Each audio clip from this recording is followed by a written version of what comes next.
MORTURE का मतलब होता है खून के आंसू रुलाना या खून के आंसू रोना।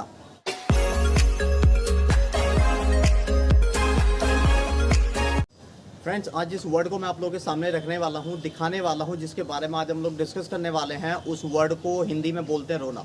ये जो हिंदी में जो रोना वर्ड है उसको इंग्लिश में वीप बोलते हैं, ये आप लोगों को बहुत अच्छे से पता ही है।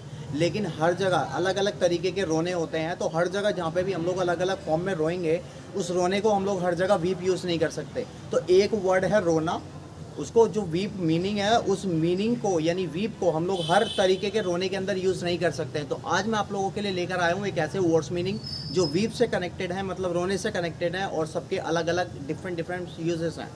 पहला वर्ड है वीप। वीप का मतलब है रोना। रोने का ये जो वीप वर्ड है, इस वर्ड का यूज़ किया जाएगा वहाँ पर जहाँ पर हम लोग नॉर्मली रोते हैं। जैसे किसी ने पिटाई कर दी तो नॉर्मल रो रहे हैं, तो इस कंडीशन के लिए लगाया जाएगा वीप।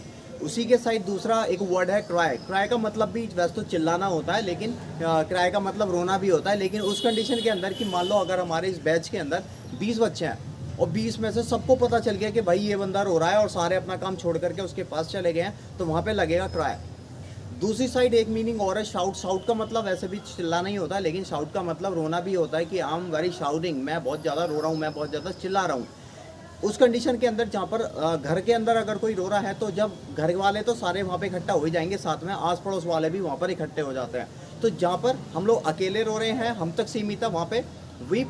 जहाँ पर हम लोग एक लिमिट में रो रहे हैं, यानी पूरे घर मोहल्ले घर वालों को पता चल गया है, तो वहाँ पर क्राई। लेकिन जहाँ पर हम तो रो ही रहे हैं, साथ में आस पड़ोस वाले और इकट्ठा हो जाते हैं, उसको बोलते हैं शाउट। तीन अलग अलग तरीके के रोने हैं। ये तो नॉर्मल है, जो हम लोग बहुत अच्छे से जानते हैं। इसके अलावा मैं आप लोगों को 3 वर्ड्स और दे रहा हूँ जो बहुत ज़्यादा यूज़ किए जाते हैं हिंदी। जैसे दिखावटी आंसू रोना। मन के अंदर खुशी है, लेकिन सामने वाले को हम लोग ये दिखाते हैं कि यार मैं तुम्हारे सपोर्ट में हूँ, तो वो उसके दुख में शामिल होने के लिए जो रोते हैं, लेकिन वो रोना नहीं चाहते। अंदर खुशी है, लेकिन दिखावा करने के लिए, दिखावटी करने के लिए उनको रोना पड़ता है। उसको बोलते हैं क्रोकोडाइल टीयर्स।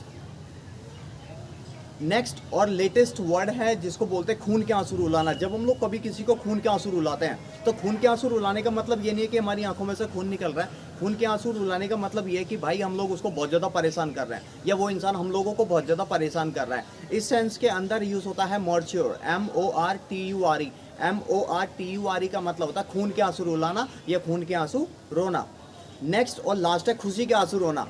यानी जब हम लोग कभी कोई अचीवमेंट कर लेते हैं, या कोई हम लोग अचीवमेंट पा लेते हैं, या हम लोग को कहीं जाने की बहुत ज़्यादा खुशी होती है, हम लोगों की खुशी में भी आंसू निकल जाते हैं, तो बोलते हैं भाई तू इस खुशी के मौके पर रो क्यों रहा है या रो क्यों रही है। अबे भाई ये तो खुशी के आंसू हैं। तो खुशी के आंसू का मतलब है या टीयर्स ऑफ जॉय या टीयर्स ऑफ हैप्पीनेस। सो ये सारे वर्ड्स हैं। अगर आप लोगों को ये वीडियो अच्छी लगती है और ऐसे इंटरेस्टिंग वर्ड्स को, आप वर्ड्स मीनिंग को जानना चाहते हो डेली यूजेस के, तो आप मेरे चैनल को सब्सक्राइब करते हैं। मिलते हैं जल्दी नेक्स्ट इंटरेस्टिंग वीडियोस के साथ में। आप अगर मेरे चैनल पे नए हैं तो जल्दी से चैनल को सब्सक्राइब कर लो और फैला दो इसको आग की तरह। मिलते हैं जल्दी नेक्स्ट इंटरेस्टिंग वीडियोस के साथ। Thanks for joining me, bye bye for now.